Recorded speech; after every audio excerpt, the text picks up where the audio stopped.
Genç Bakış'tan merhaba değerli izleyiciler. Yeni bir program ile sizlerleyiz. Bu hafta gündemimizde Suriye geçici hükümetine bağlı çetelerce Halep'in, Şeyh Maksud ve Eşrefiye'ye dönük saldırıları olacak. Yine Türkiye'nin bu saldırılara destek veren bir noktada olması da çokça tartışma konusu. Biz de tüm bunlara gençlerin gözünden odaklanacağız. Genç Bakış başlıyor.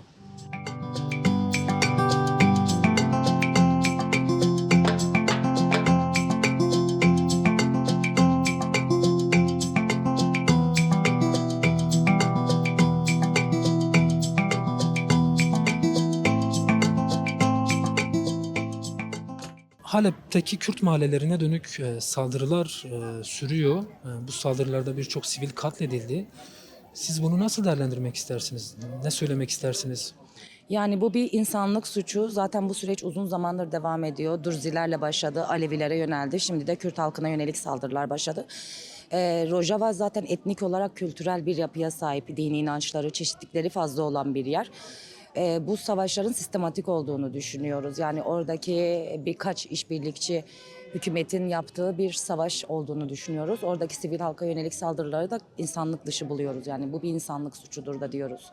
Peki Türkiye'de bu savaşı destekleyen bir pozisyonda, şimdi içeride yürütülen bir barış ve demokratik toplum süreci var. Bu saldırıların bu sürece yansıması nedenli olur? Siz ne söylemek istersiniz?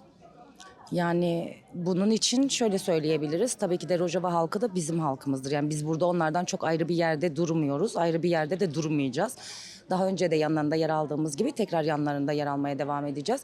Türkiye'deki barış süreci şu an için nasıl ilerler ya da çözüm süreci nasıl ilerler bilmiyoruz. Ama oradaki savaş durumu devam ederse bunun Türkiye'ye yansıması da olacaktır diye düşünüyoruz. Çünkü biliyorsunuz Suriye Dışişleri Bakanlığı'nın bizzat teşekkür ettiği ülkelerden biri de Türkiye'ydi. O yüzden bu çözüm sürecini burada da sekteye uğratacağını düşünüyoruz. Çünkü bizler birbirinden ayrı halklar değiliz, bir halkız. Peki Rojava Kürtler için nasıl bir öneme sahip? Sizin için ne anlam ifade ediyor? Yani Rojava dediğimiz gibi birçok etnik kimliği ve kültürel yapıyı içinde bulunduran bir yerde.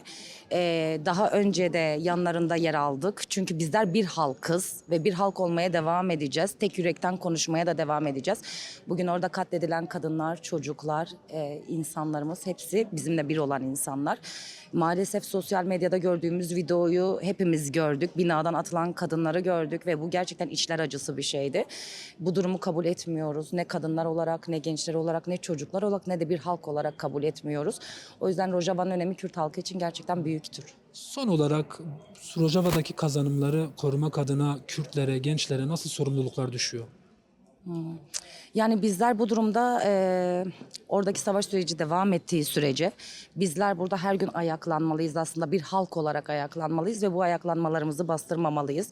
Oradaki savaşa tepkilerimizi gün ve gün büyütmeliyiz. Çünkü biliyoruz ki bunlar ülkenin diğer yerlerinde de duyulan etkinlikler oluyor. Bizler basın açıklamaları yaparak, yürüyüşler yaparak ya da sesimizi yükselterek her zaman oradaki savaşa karşı çıktığımızı belirtmeliyiz. Bunun için tüm halka çağrımız da bizlerle beraber omuz omuza alanlarda olması olur. Daha fazla güç vererek bizler de buradan Rojava'ya güç vermeye çağırıyoruz herkese. Merhaba. Merhaba. Halep'te Kürt mahallelerine dönük saldırılar başladı. Bu saldırılarda birçok sivil hedef halinde şu an. Bunu nasıl değerlendirmek istersiniz? Yani şöyle tabii ki mesela biz tüm insanların yaşam hakkında olduğunu düşünüyoruz zaten. Üstüne Kürtlerin yaşadığı alanlarda diğer devletlerin işte Kürt düşmanlığı olsun. Gerek kadın özgürlüğüne karşı düşmanlıkları olsun. Yani nerede bir Kürt sesi, nerede bir Kürt yaşamı varsa karşısında duruyorlar. Tabii ki buradan tüm Kürdistan'dan her yerdeki özgürlük savaşçılarımızı, özgürlük direnişini selamlıyoruz. Bir kez daha buradan ses getiriyoruz. Bizi var kodanan Rojava. Şimdi Türkiye'nin de bu saldırıları destekleyen bir noktada olması, şimdi bir de içeride yürütülen bir barış ve demokratik toplum süreci var. Bu sürece nasıl yansır? Ne söylemek istersin? Yani şöyle mesela halk açısından düşünüyorum. Burada yürütülen süreç farklı şeyler söyleniyor. Oradaki süreçte farklı şeyler uygulanıyor. En azından HTŞ'ye destek verildiğini biliyoruz. Bu sebepten dolayı buradaki süreçle ilgili olarak kimsenin herhangi bir şekilde Türk devletine karşı bir güveni olmuyor. Yani bu hepimizin bildiği bir şeydir. Tabii ki mesela benim buradaki Kürt'ün oradaki Kürt'ten hiçbir de farkı yoktur. Buradaki Kürt nasıl yaşaması gerekiyorsa oradakinin de öyle yaşaması gerekiyor. Bu olayların da sürece zarar vereceğini düşünüyoruz. Peki Rojava'daki kazanımları korumak için Kürt gençlerine ne tür sorumluluklar düşüyor? Bu süreçte bence Kürt gençlerine düşen görev örgütlüğümüzü daha fazla sağlamak. Çünkü ne kadar örgütlü olursak o kadar kazanım elde edebiliyoruz. Yani Rojava'daki süreçte böyle başlamıştı. Devamı da böyle gelecektir. Yani bu şekilde. Rojava'nın Kürtler için önemi nedir? Yani bir Kürt genci olarak senin için Rojava ne ifade ediyor? Tabii ki Rojava öncelikle biz dile getirirken de Rojava'ya azat diyoruz. Yani bir noktada Kürdistan toprağında ilk özgürleşen yer olarak dile getiriyoruz. Bu sebepten dolayı hepimizin bir öncüsüdür. Yani bizim önümüzdeki gelecek için bize bir öncüdür. Oradaki herhangi bir kazanım tüm Kürdistan'ı etkiliyor. Herhangi bir kayıp da yine tüm Kürdistan'ı etkiliyor. Böyle değerlendirebilirim.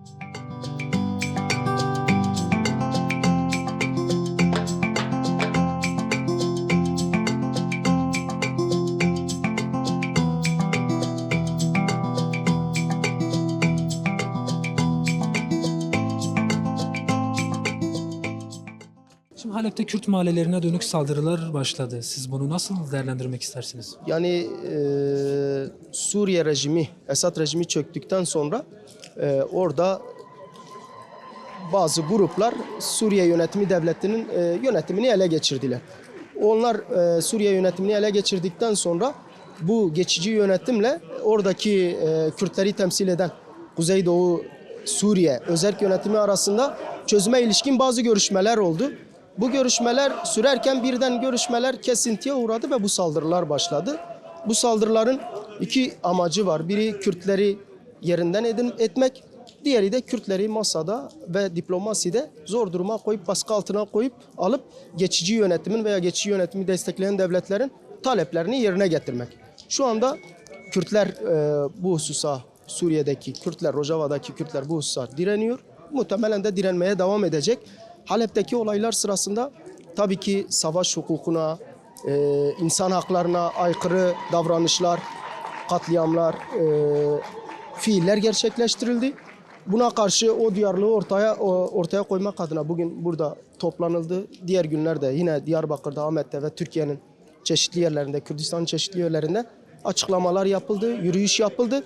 Buradaki temel amaç oradaki insan haklarına, demografiyi değiştirmeye yönelik fiillere karşı kamuoyunda hem Türkiye Kürdistan kamuoyunda hem de dünya kamuoyunda bir duyarlılık oluşturmak istenmesidir. Evet. Peki Türkiye'nin bu saldırıları destekleyen bir noktada olması, Türkiye'nin rolünü aslında daha doğrusu nasıl değerlendirmek istersiniz? İçeride yürütülen bir barış ve demokratik toplum süreci var. Bunu nasıl görmek gerekiyor? Yani şimdi olayın bir Türkiye'de olan yüzü var, bir de Suriye'de olan yüzü var. Türkiye'de yürüyen bir süreç var, bir yıldan uzun bir süredir yürüyen bir süreç var. Bu süreç çerçevesinde atılması gereken adımların birçoğu devlet tarafından henüz atılmadı. Diğer bir yüzü ise bu meselenin Suriye yüzü. Orada da herhangi bir çözüm yaratılamadı her iki taraf arasında. Yani Kuzeydoğu Suriye özerk yönetimi ile Suriye geçici yönetimi arasında. Türkiye burada geçici yönetimin desteklemektedir ve bu şu anda geçici yönetimin ortaya koyduğu tavır veya yaklaşım, Suriye'deki yaklaşım Türkiye'den bağımsız düşünülemez. Birlikte verilen bir karar çerçevesinde orada Suriye geçici yönetimi aktivitelerde bulunuyor, saldırılar gerçekleştiriyor ve oradaki sürece ilişkin tavrını da belirleyen ülkelerden biri maalesef ki Türkiye. Ve bu Rojava'daki kazanımları korumak adına Kürtlere ne tür sorumluluklar düşüyor? Kürtler ne yapması lazım? Yani oradaki kazanımlar yaklaşık 14 yıldır çatışarak, savaşarak, bedeller ödeyerek oradaki kazanımlar elde edildi. Onların korunması varoluşsal bir sorun teşkil ediyor. Yani oradaki kazanımları hedef alan şeyler tamamen Kürtleri Suriye'de kurulacak yönetimden uzaklaştırmaya dönüktür. Oradaki diyelim anayasa ileride bir yönetim oluşturmaksa Kürtleri bu durumun dışında bırakmak amacıyla yapılıyor. Kürtler her zaman direndiler, direnmeye de devam edecekler.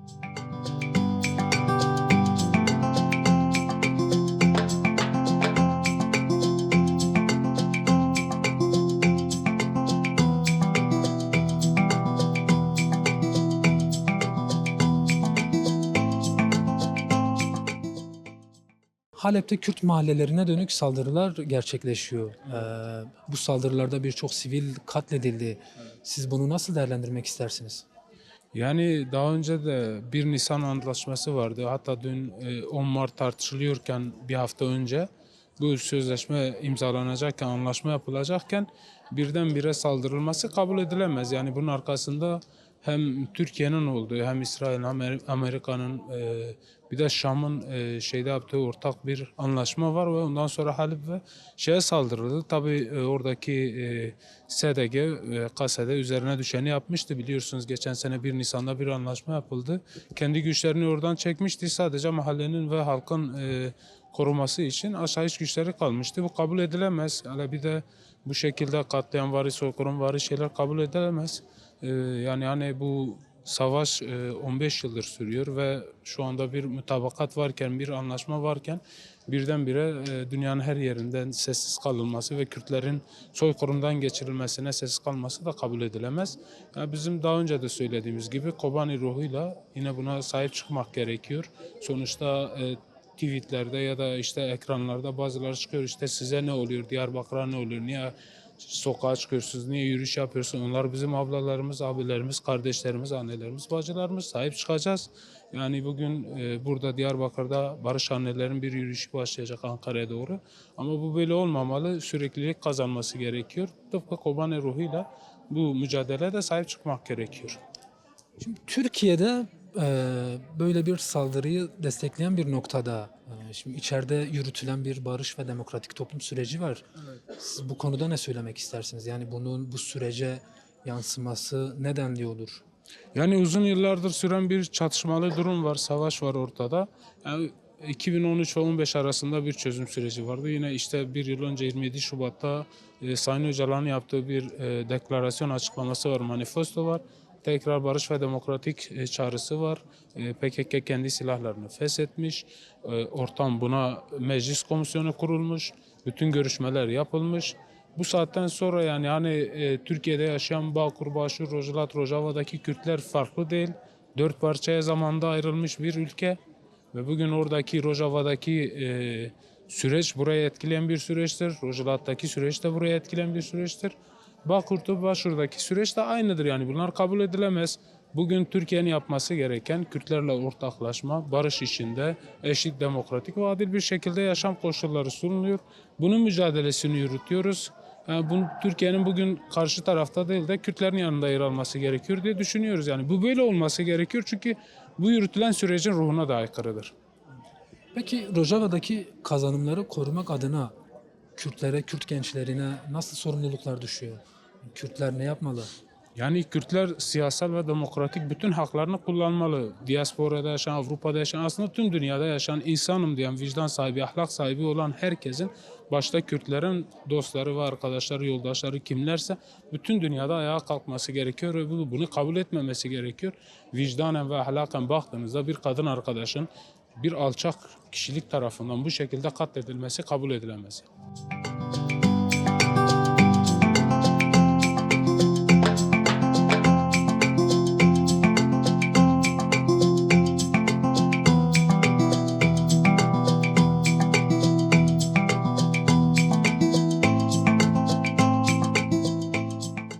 Halep'teki Kürt mahallelerine dönük saldırıları nasıl değerlendirmek istersiniz? Bugün Halep'te yaşanan bu saldırının tesadüf olmadığını düşünüyorum. Bu bir sistematik savaş politikasıdır.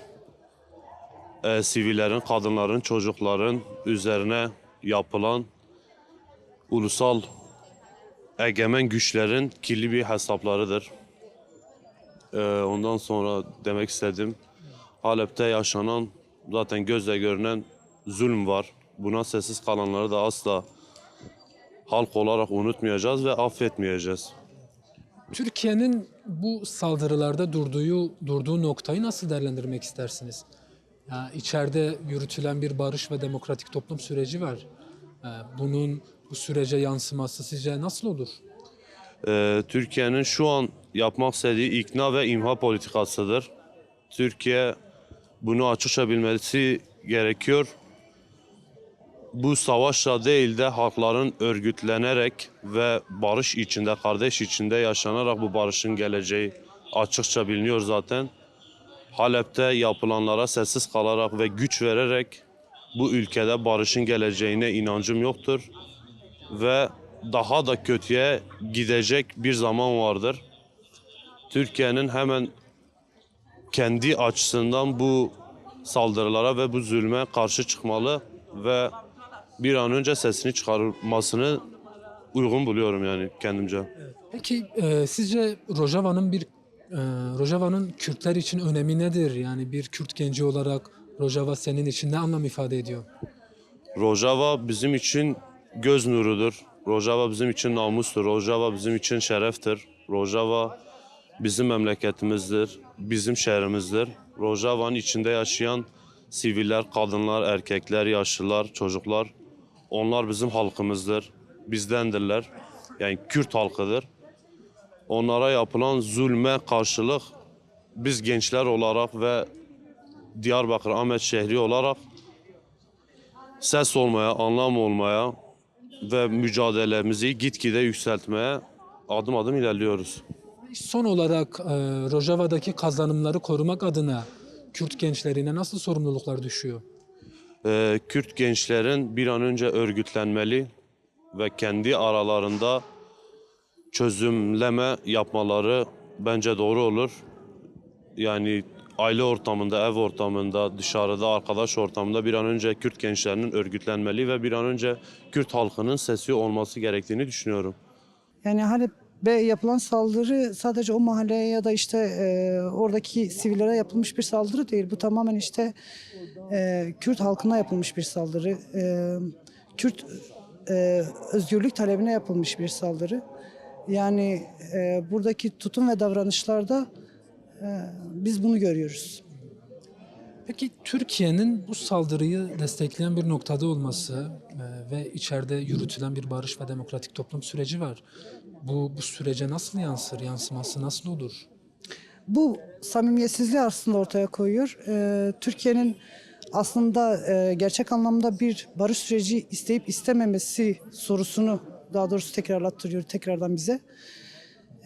Bu samimi bir yaklaşım değil elbette. Çünkü bizim hiçbir zaman birbirimizden bağımsız olmadığımızı, Kürt milleti derken işte bunun Rojava, Rojhelat, Bakur, Başur diye hiçbir zaman ayırmadığımızı biliyorlar. Buna rağmen oradaki saldırıyı destekleyip buradan sözde bir barış süreci yürütmek tamamen samimiyetsiz bir davranış. Rojava'daki kazanımları korumak adına Kürtlere, Kürt gençlerine nasıl sorumluluklar düşüyor? Yani biz her zaman kendi yükümüzü kendimiz taşıdık. Her zaman yalnız olduğumuzu bildik. Ne kadar yanımızda gözüken kişiler olmuş olsa bile biz her zaman o yükün altında hep tek başımıza kalktık. Yani bu durumda da zaten yine yük sadece Kürt halkının omuzunda. Yine kendi direnişini, kendi özgürlüğünü kendi kendine sağlamakla yükümlü ve mecbur maalesef. Son olarak Rojava Kürtler için nasıl bir öneme sahip? Bir Kürt genci olarak sizin için Rojava ne anlam ifade ediyor? Ne söylemek istersiniz? Rojava bizim şu anda tamamen Kürt varlığıyla Kürt yokluğunu aslında temsil eden bir süreçte. Yani biz bunu işte Bakur, Başur ve Rojhelat'ta da Rojava'nın durumu ve duruşuyla aslında bize yansımalarıyla yaşayacağız. Varlığımızı da yokluğumuzu da tamamen oraya bağlı olarak yaşayacağız. Bunun farkındayız. Kürt halkın tamamı bunun farkında. Çünkü şu anda bir Kürt isminin dünyada yankılanıyor olmasının en başlıca nedenleri Rojava'da yürütülen direniştir yani. Ve Kürt halkı bunun farkında.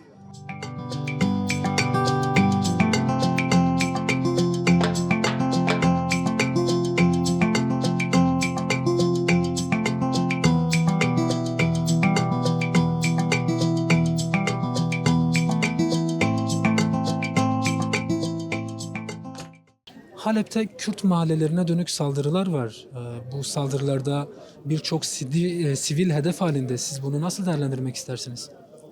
Bunu bir tarihi tekrar olarak nitelendiriyorum. Reber Apo, Türk-Kürt ilişkilerinin temel yaklaşımını şu şekilde belirler. Der ki, Türk-Kürt ilişkilerinde merkezi iktidar istisnai, yerel yönetimler ise muhakkaktır. Türkiye Cumhuriyeti Devleti kurulduğu günden beri bir inkar tarihinin tekrircisi olarak bazı pratiklerde bulundu. Ama bugün 27 Şubat çağrısından evvel gelişen ve 27 Şubat çağrısıyla bir zirveye ulaşan bu süreçte hem Bahçeli'nin hem devletin hem Tayyip Erdoğan'ın hem Reber Apo'nun bu konudaki çıkışları, siyasal çıkışları bir barış ortamını yarattı. Kürt gerçekliğinin kabulü, Kürt iradesinin kabulü Türklerin de bekasını koruyacaktır, Arapların da bekasını koruyacaktır. Bugünkü bizim siyasal çıkışımız, önderliğimizin siyasal çıkışı, silahların susturulması, Kürt inkarı üzerinde temellenmiş halklar inkarını ortadan kaldırarak, var ederek var olmanın bir bütünselliği olarak ele alınmalıdır. Devletin Rojava tutumu, Bağkur'daki Kürde tutumunu bağlayıcı kılacaktır. Rojava'daki, Roşelat'taki, Başur'daki, Bağkur'daki hiçbir Kürt birbirinden bağımsız değildir. Bu nedenle Kürt halkı bugün annesiyle, genciyle bir bütünen Rojava'da yüreği atıyor. Rojava'ya tutuş, Rojava'ya tutum Kürt halkının geneline tutumdur. Rojava'ya tutum Türk halkına, Arap halkına tutumun büyük bir göstergesidir. Bu sadece Kürt'ü ilgilendiren bir unsur değildir. Çerkezleri, Arapları, Dürzileri, Alevileri, bütün halkları etkileyen bir unsurdur. Çünkü Orta Doğu'da Kürtler insanlaşmanın, yeniden insanlaşmanın bir isyan temeliydi ve bugün inşa temeli olarak bütün kurumlarımızla bunu inşa edebilmenin hem Rojava'da pratiğini yürüttük, hem Roşelat'ta hem Başur'da yürütmeye çalışıyoruz. Kürde tutum Rojava ile kendini gösterecektir. Bu anlamda bütün liderlikler, siyasetler ciddiyetle bu durumu ele almalıdırlar. Yerli bir tutum Kürdün, Türk'ün, Arap'ın ortak inşa edeceği tutumla mümkündür diyorum. Teşekkür ediyorum.